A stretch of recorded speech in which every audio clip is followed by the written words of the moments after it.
Petite information sur la vidéo que vous allez voir, c'est quoi? C'est tout simplement la rediffusion d'un live qui s'est passé jeudi soir. Parce que maintenant, tous les jeudis soirs de 22h à minuit, ça sera le rendez-vous sur la chaîne YouTube des news One Piece, que ce soit le manga, l'anime, les figurines, les cartes ou encore les goodies. Et il y aura après, pour ceux qui ne peuvent pas être là pendant le live, tout simplement des rediffs comme vous avez vu juste ici. Donc là, on a la première partie sur quoi? Sur tout simplement les figurines. Il y aura une deuxième partie demain sur les Ichiban et une troisième partie plus tard sur les cartes avec justement notre ami Danae. Moi, je vais faire le montage. J'espère que vous apprécierez ce type de vidéo. N'hésitez pas à le dire dans les commentaires. Bref, ciao et surtout, on n'oublie pas le principal, One Piece, haha, c'est la vie. Tout ce qui va être cartes japonaises et tout ce qui va être figurines, c'est commandable sur le site de JD World. Si c'est pas maintenant, les précos vont arriver. Et n'oubliez pas, bien sûr, le code DOC10. C'est marqué juste par là-bas, hop,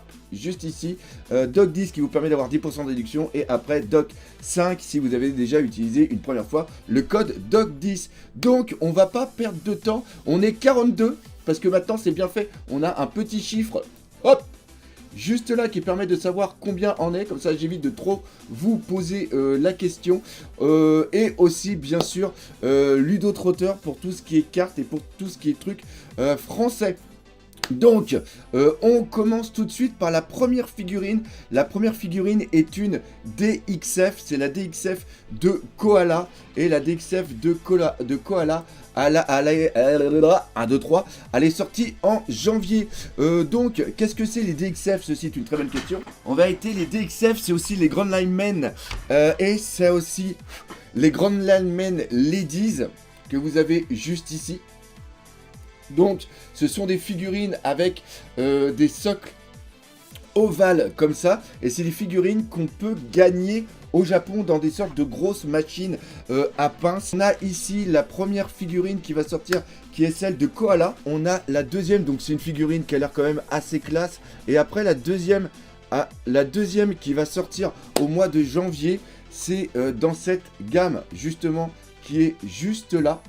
Vous l'avez juste ici, et c'est le Luffy, et c'est le Luffy de la fin de l'arc Wano Kuni, parce qu'on va arriver sur la fin de l'arc Wano Kuni, et quand on a été au Japon, on a eu la chance de voir les prochaines Grand Linemen qui vont être sur l'arc de Egghead. Et donc là, on a le dernier Luffy quand il est justement avec Zoro et Sanji, quand ils sont en haut, et qu'il y a Ryukyu qui arrive. Donc on revient sur la figurine de Luffy, et la figurine de Luffy est vraiment classe, et ce sont les dernières justement au niveau de l'arc de Wano Kuni, et on verra tout à l'heure justement qu'il y aura aussi d'autres figurines qui iront avec. Au niveau des DXF, après on passe au mois de février, et on a une Shinobu qui est vraiment très très jolie, qui va d'ailleurs avec l'autre. Combien de centimètres les DXF en moyenne? Très très bonne question. Ça fait 16 cm entre 14 et 16 cm. Regardez, voilà ma main. Et c'est des figurines que j'adore. Pourquoi? Parce que je les appelle les figurines Coliseum ou les figurines collection. Parce qu'elles sont à peu près toutes de la même taille et elles ont une pose standard. N'hésitez pas, hein, si vous avez des questions, je suis là pour y répondre. Après, on a quoi? On a justement la petite Otama qui est ici. Et la Otama, il y en a déjà une qui existe, qui est celle-ci. Vous voyez? Donc là, elle est plus petite, elle fait une dizaine de centimètres. Mais c'est vraiment cool d'avoir la Otama. Vous la reconnaissez justement à ses vêtements qui sont en haillons. Donc ça, c'est de Otama du tout début de Wano Kuni. Donc ça, c'est la deuxième au niveau de février. Et regardez ça. Regardez ce Zoro, comment il est beau. Le Zoro, il est absolument magnifique. Regardez le bois au niveau des sandales. J'adore. Et la tête aussi, la tête de Zoro, personnellement, j'aime beaucoup. Je le trouve hyper classe. Le Zoro comme ça, sa position, il respire le flow. Franchement, entre, vous me le direz dans les commentaires, entre la Luffy, que je vais refaire voir juste avant, la Luffy qui est là, la Zoro, qui est ici, et après la Sanji qui est ici, dites-moi dans les commentaires de la vidéo, n'hésitez pas, hein, juste en dessous, dites-moi laquelle que vous préférez. Franchement, celle de Zoro, elle est vraiment ultra top. Je pense que c'est le charisme du perso. Pourtant, celle de Sanji, elle est sympa. Parce que regardez ici, quand il met la main dans la ceinture et tout, elle est vraiment classe. Et j'aime bien aussi l'aspect de son kimono. Mais franchement, la Zoro, elle est fantastique, la Zoro. Donc, là, on était sur les DXF. Après, on a une autre DXF, qui est la DXF de Rayleigh, qui est une DXF Maximum. Maximum, c'est une collection qu'on avait eu aussi avec un Denjiro. Et le Rayleigh, c'est un Rayleigh, justement, post Wano Kuni. Regardez, au niveau de la tenue de son pantalon, je peux pas trop... je sais pas si je peux en spoiler, je sais pas si je spoil. Et bah, de toute façon, je suis obligé d'en parler parce que je vais en parler juste après. J'en parlerai juste après. Mais retenez bien ce Rayleigh va aller avec une autre figurine qui est absolument dingue. Hein, vous la gardez en mémoire? Vous la gardez en mémoire? Ok. Donc pareil, figurine sympa, toujours pareil, de la DXF qu'on aime bien. Après, on a une autre gamme dans la collection de ce Luffy qui est juste là. Un petit Luffy sympa avec la chope. Et bien là, après, vous avez la Nami. Et ça serait vraiment super cool qu'on ait ça justement avec tous les membres d'équipage. Cette Nami là, elle est sympa. Mais par contre, ce sont des figurines, comme vous pouvez voir, qui sont assez petites. Et là, malheureusement, ça va se ressentir au niveau de la gravure. C'est-à-dire qu'au niveau du visage que vous avez là, vous avez quand même une gravure qui a l'air assez sympa. Il semblerait qu'il y ait certains ombrages au niveau des cheveux. Mais par contre, si vous regardez juste là, au niveau du lock pose, le lock pose, vous voyez qu'il n'est pas transparent. Vous voyez que c'est des boules qui sont fermées, malheureusement. Par contre, on a au niveau du bracelet, c'est un bracelet qui peut un petit peu bouger. Mais ça va quand même être de la toute petite figurine. Et ça, c'est un petit peu dommage. Après, on passe sur une collection que j'adore. Là, ici, vous avez quoi? Vous avez les WCF, les World Collective Figures. Et ce qui est vraiment excellent avec cette gamme-là, c'est aussi une gamme de fin. De fin de Wano Kuni. Il y avait déjà eu le premier volume qui était sorti. Il y avait eu Momo dans mes souvenirs. Il y avait eu Ryukyugyu. J'avais eu d'autres personnages, mais je me souviens plus. Mais je sais qu'il y avait eu un premier volume. Et là, ce qui est vraiment cool, c'est que juste là, vous avez Shinobu et vous avez la petite Otama qui est là. Et ça, c'est vraiment cool. Pourquoi? Parce qu'elles vont parfaitement aller avec ces deux figurines. Souvent, quand vous exposez une figurine de cette taille-là, et... Ah bah attendez, je vais vous donner un exemple, ça sera mieux. Alors par contre, je vous prie de m'excuser, hein, c'est un vieux Marco que j'ai pris, et c'est l'une des toutes premières WCF qui existe, donc la gueule du Marco est vraiment pas terrible. Mais, ce qui est cool, c'est que souvent, quand vous exposez comme ça, et ben ça fait super sympa. Une petite WCF avec une DXF, c'est vraiment super cool. Donc là, qu'est-ce qu'il y a? C'est que vous avez la DXF de Shinobu qui est juste là. Vous avez la DXF de Otama. Eh bien, elles vont parfaitement aller. Hop, on a été trop loin. Elles vont parfaitement aller avec les WCF qui sont là. Et les trois autres sont absolument grandioses. C'est-à-dire qu'on a le Baggy, on a le Crocodile et on a aussi le Mihawk qui ont les tenues post-Wano Kuni. C'est justement la Cross Guild. Donc, c'est un truc absolument de taré. Oui. Et pourquoi pas commander? Oui, la gamme des WCF au niveau de... Parce qu'il faut savoir que même au Japon, les WCF, certaines prennent très très vite de la valeur. C'est d'ailleurs aussi pour ça. Et puis ils sont souvent en rupture de stock en France. Donc c'est pour ça que quand j'étais au Japon, je me suis amusé à en acheter pas mal. Donc, ça c'est les DXF. Et après, on arrive sur les autres DXF. Les DXF par rapport à la série Netflix. Et là, j'ai du mal.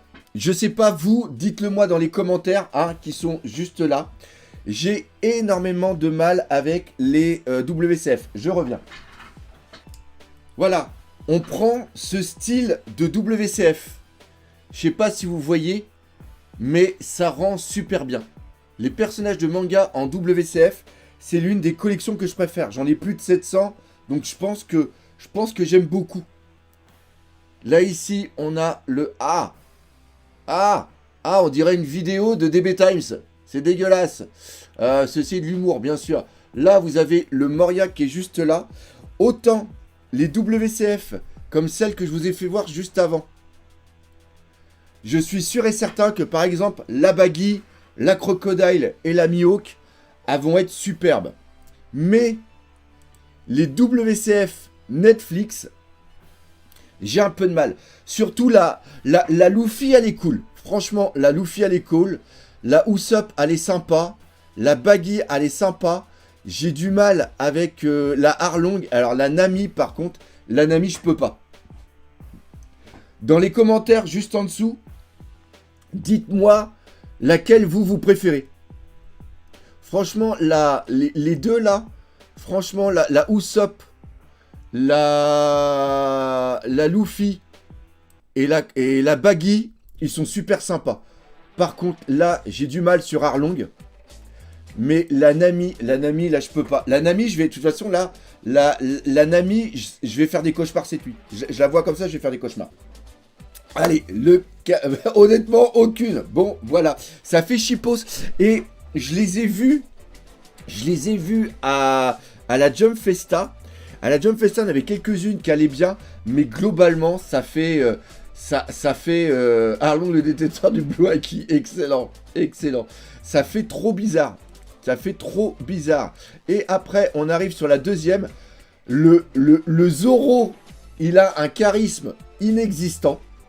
Le Zoro, il est horrible. Le Sanji, il va bien. Franchement, le Sanji, ça va. Le Mihawk aussi. Le bateau, j'adore. Par contre, le bateau, c'est sûr et certain que je vais l'acheter. Parce que le bateau, je l'adore à fond. Le Denden Mushi, vraiment moyen. Ça fait trop bizarre. Franchement, je sais pas quoi dire. Vous voyez, hein, je suis pas payé par JD World pour dire que toutes les figurines sont vraiment extra. La seule chose qui est à peu près géniale, c'est qu'on voit que sur les katanas de Zoro, il y a un, comment ça s'appelle, il y a un foreshadowing avec du haki. Mais à part ça, c'est vraiment pas terrible. Donc voilà. Donnez-moi dans les commentaires qui sont là, donnez-moi une note pour savoir ce que vous, à combien vous les notez. Voilà, sur 10. Il n'y a que le bateau qui est bien. Oui, le bateau est vraiment excellent. Le bateau est excellent, mais le reste, ça fait peur. Le reste, ça fait vraiment très peur. Après, on a quoi? Ah! Là, on arrive sur du très... 1 sur 10 pour le bateau, 2 sur 10 le collectionneur. Excellent. Excellent. Ah, je reconnais bien Aline et sa gentillesse. 4. Ouais. Donc voilà. Pas terrible. Par contre, cette collection-là, j'ai pu les voir à la Jump Festa. C'est si vous avez une collection de WCF à faire ou une collection pour mettre devant les mangas, c'est la collection à faire. Ce sont les WCF, les Dioramix. Ils sont incroyables. D'ailleurs, s'ils avaient fait ces figurines-là en, comment ça s'appelle, en Dramatic Showcase, ça aurait été magnifique. Magnifique. Là, celle-là, elle est à son superbe. Et encore une fois, on les a vus en vrai. On a vu toute la collection. La première, si je me souviens bien, la première, c'est Luffy contre le monstre marin. La deuxième, c'est Zoro. C'est Zoro qui rencontre, enfin c'est Luffy qui rencontre Zoro au niveau de Shelton. Après, on doit avoir je sais qu'on a du Usopp qui est devant, comment elle s'appelle, Kaya. On a aussi le Usopp qui est avec les 3 enfants. Enfin bref, c'est vraiment magnifique. Et ce qui est vraiment excellent ici, c'est que vous avez ce volume-là. Et après, vous avez celui-ci qui est superbe. Celui-ci est superbe. Et celui-ci reprend justement, ça reprend cette scène. Et donc c'est ça qui est vraiment cool, c'est-à-dire que si vous n'avez pas eu les Dramatic Showcase comme ceci, que vous avez juste là, avec le Sanji qui est juste là, eh bien vous pouvez vous rabattre sur ces WCF là. Et si vous avez ceux-là, eh bien vous pouvez prendre aussi les autres et les mettre juste à côté. Ça va rendre super bien. Je suis en train de déplacer toutes mes figurines, moi. Donc, vraiment du très bon. Et je pense que la prochaine, si je dis pas de bêtises, ça va être avec Chopper, normalement. Donc, non, je raconte une connerie. On n'a pas encore la prochaine. Donc, là, on a terminé parce que l'inconvénient, c'est que, ouais, là, on a déjà passé, on est déjà à 25 minutes. Là, on arrive dans du super méga lourd. On va regarder ensemble les prochaines Ichiban Kuji qui sont disponibles. Toutes les Ichiban Kuji